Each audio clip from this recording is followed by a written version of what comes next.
if the Islamic Republic fell, for a lot of regime forces has always been to go to Venezuela. Obviously, that's not a like a lot Not an of the option. highest regime.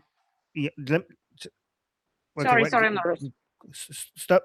Close your mic. So that's obviously not an option anymore because, well, I mean, we know why. So Russia has been an option for some of the highest people. Russia doesn't seem appealing anymore, given that Assad is on house arrest. So Putin doesn't seem to be very, like, he's not treating Assad very well. So that doesn't look like a place that you want to go to anymore. I got a lot of reports that many of the defectors are going to Afghanistan. To me, it shows how so many of their other plans have failed, that they're going to Afghanistan.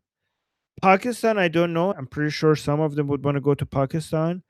Afghanistan is the main destination, and that is not an ideal place to go. So the fact that they're looking at Afghanistan and potentially Pakistan, and this, you say, like, how is this a problem that we're going to have to deal with for sure? Like, these people are not going to, we're not going to Thanos snap these people and make them all evaporate. With the fall of the Islamic Republic, a lot of these people will continue to exist for decades and decades to come, and they will be a pain in the ass to deal with for many decades to come. Like, I could pretty much see some of them becoming terrorist groups. You know, some of them will stay in Iran and do their terrorist activities in Iran. Some of them will go and create base of operations in Afghanistan or Pakistan or in other places, Latin America, maybe not Venezuela, but in other places in Latin America they might go to. But again, this is a much smaller problem that we have to deal with right now, like with the Islamic Republic right now. The most important thing that happens is that we are taking away the entire resources of a country away from them. All the oil and gas, all of that infrastructure, all the tax revenue, all the industries that they had full monopoly and control over. So they're not going to completely evaporate, but one of the most, like, they have, the terrorists around the world have been using Iran as their own personal ATM, right? So they're not going to completely go away, but we're taking their main source of wealth and their main base of operations away from them. That's a huge damage to them. Getting Iran out of their hands and giving it back to the Iranian people. Not only are we taking their ATM away from them, we're taking the oil and gas money of Iran that has been fueling their terrorism away from them. Now that oil and gas is going to be spent on the military operations and intelligence operations designed to find, hunt them down, and eliminate them. So this is going to be a double effect. One, they're going to lose the oil and gas and all the other money that comes from Iran, all the other wealth of Iran, but also now their enemies are going to have full access to that.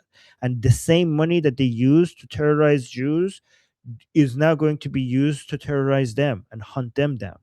And we Iranian people are going to basically copy what the Jews did to the Nazis after they had Israel. Like, just because just because the World War II stopped and Israel got the country back, it didn't mean that they stopped, right? They remembered the people who were hunting them down. And after World War II, Israel, Mossad but they went Nazi hunting, and they went and found all the people who were oppressing them and killing them, and they took them out one by one, and they will kill more Iranians. We actually want to give them an exit door so that instead of fighting, they're running away. And then eventually, once they run, the problem of finding them and hunting them down, that's a problem that we have to deal with another day. Today, we prefer that they have an escape route, and this actually might be part of the reason why Israel and United States are not doing military operations in Khorasan. Like, if you look at a map of all the military operations by Americans and Israelis, Americans are mostly focused on the south, Israelis are focused on the west, northwest, and Tehran. But you see, like, east, especially northeast, there's like not much military operations there, right? And I think that they're signaling to them that this is your safe area. Abandon Tehran, go over there, as a way to capture, to trying to give them an escape route so that we could get Tehran. It might be because of that. So yeah. Okay, What do you well, think? thank you. Yeah. Thank you for Yeah. answering. Yeah. Well, thank you. Great, good question, by the way, and welcome again to the community. And Thank you. Jeffrey No, wanted to. I am. Yeah. Yeah. Yeah.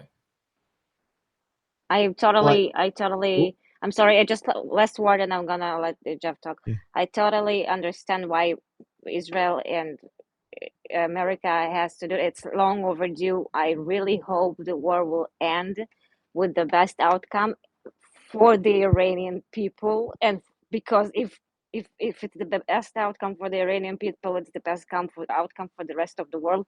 Again, we live in a small world right now, so people who says but foreign oil in the soil don't go, guys, where are you living? Where what? Like those people, I guess, well, maybe don't understand the what's we're dealing with. Yeah, I, I, it's hard, but the fish for all. Thank you. I'm shutting up now. Well, thank you. Well, good question. And Jeffrey, do you wanted to add something to that? Yeah, yeah. She in India. You did. First off, that's a very beautiful name, and those were really insightful questions. If I can just add real quick, because Armin touched on a lot of it. So you were irritated regarding what you saw online, and that again, it is indicative of the soft power battle narrative element that increasingly defines the outcomes of contemporary security concerns, right? National will, and subsequently the fact that you are engaged in that part of that battle says something very beautiful about you. As far as the concern you raised regarding the Mullah regime moving to other areas outside of Iran in attempts to like save residual elements and of the regime and or reconstitute themselves, that's a very legitimate concern.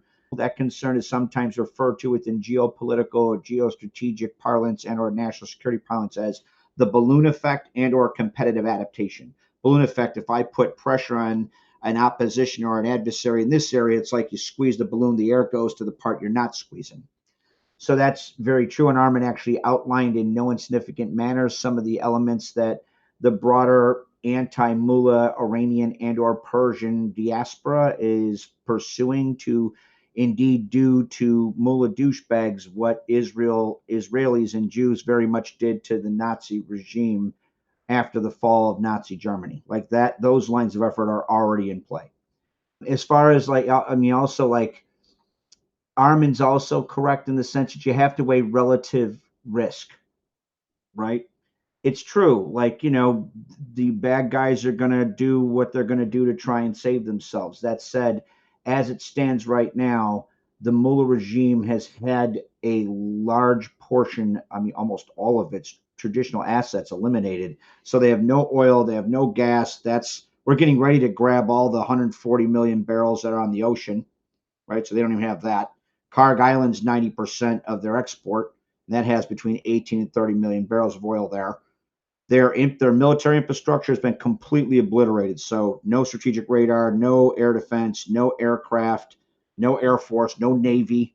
Like their headquarters are blown up. Their leadership's been obliterated. Like they are not in a good. They are really hurting, right? For good reason, because they're evil douchebags.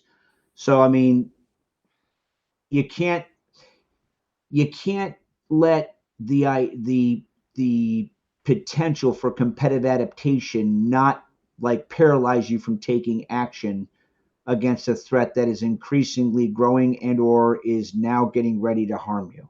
The cancer has got to get removed though, right? There was actually a very interesting Israeli podcaster that mentioned that. And finally, to the last point you brought, again, you were very insightful. One of the things one of the insightful points you brought up.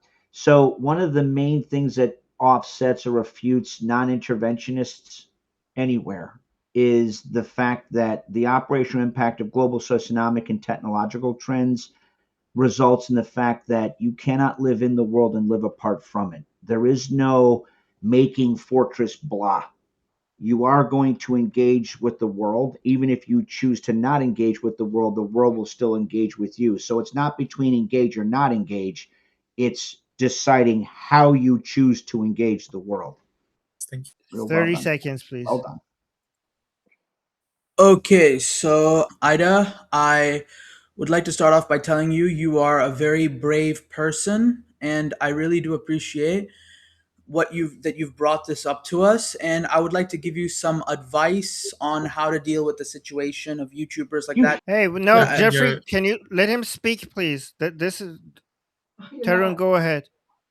I didn't say Okay, anything. Oh can shit. everyone else please be okay? Fine. So, Ida, I would just like to tell you that I understand how you feel. When people say things that I don't like, I also get very angry. But what I have learned, I don't know much, I'm very young, but what I have learned is that anger does not help. Getting angry, getting hateful at people that disagree with you, it's only going to make you get hurt more than others. So the best thing you can do is not to get 10 seconds. angry and respect their freedom of speech. It's going to be your victory. Focus on your own victory, not on their defeat, because your anger is your own defeat. No one's here being a troll. These channels are not trolls.